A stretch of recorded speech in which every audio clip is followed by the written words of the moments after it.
और ब्रह्म भोज का बरगामा का आयोजन किया गया है। साथियों, मैं ये जानना चाहता हूं कि आज से नहीं, पुराने जमाने से बरगामा का आयोजन किया जा रहा है, मगर बरगामा का आयोजन क्यों किया जा रहा है, इस चीज को जानने की जरूरत है। बहुत पहले शिक्षा की कमी थी, कमी के बावजूद भी बरगामा का आयोजन करके हमारे समाज को एकत्रित करने के लिए ये बरगामा का आयोजन किया जाता था। और इसी बरगामा में समाज के विकास के उत्थान के लिए निर्णय लिया जाता था। मगर आज हम लोग अपने आप को कहते भी हैं कि हम लोग शिक्षित हो गए हैं, मगर हमारा समाज आज भी संगठित होने के स्थिति में नहीं है। हम लोग संगठित क्यों नहीं हो पा रहे हैं? हम एक दूसरे को पीछे क्यों लगे हुए हैं? हम एक दूसरे को क्यों नीचे दिखाने के लिए लगे हुए हैं? इस पर सोचने की जरूरत है। और जब तक हम लोग एक जगह संगठित नहीं होंगे, इस बरगामा के माध्यम से मैं कहना चाहता हूं कि जिस क्षेत्र में आप हैं उस क्षेत्र में अपने लोगों को सहयोग करने की आवश्यकता है और सहयोग की जरूरत है। साथियों,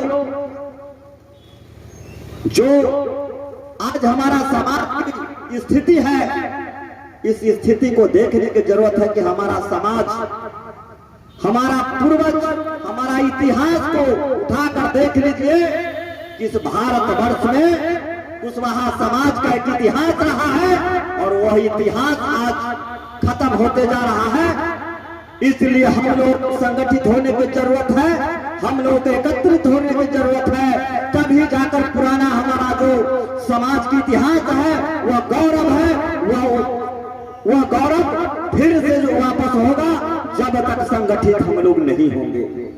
इसलिए संगठित होना बहुत आवश्यकता है। और गांव में जो द्वेषता है, उस द्वेषता को खत्म करने के लिए गांव में जाकर हम लोगों को संगठित करना पड़ेगा, लोगों को संदेश पहुंचाना पड़ेगा। क्योंकि मुझे याद आता है इस करताहा गांव के इतिहास को भी। जिस समय पूरे जिला में कुशवाहा समाज एकत्रित नहीं था, उस समय सबसे पहले जाना जाता था कि करताहा एक ऐसा गांव है जहां कुशवाहा एकत्रित है। मगर आज इस करताहा पे किसकी नजर लगी और क्यों आपस में इतना द्वेषता हुआ, जिसके कारण एक वार्ड तक हमारा समाज के लोग नहीं बन पा रहा है। इसलिए सबसे ज्यादा दुख हमको होता है।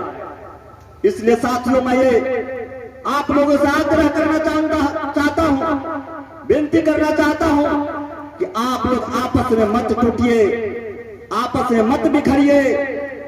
क्योंकि आपस में जब टूटिएगा तो दूसरा लोग लाभ उठाएगा और आपका लोग जो है रोड पर नजर आएगा और आपको देखने वाला कोई नजर नहीं आएगा।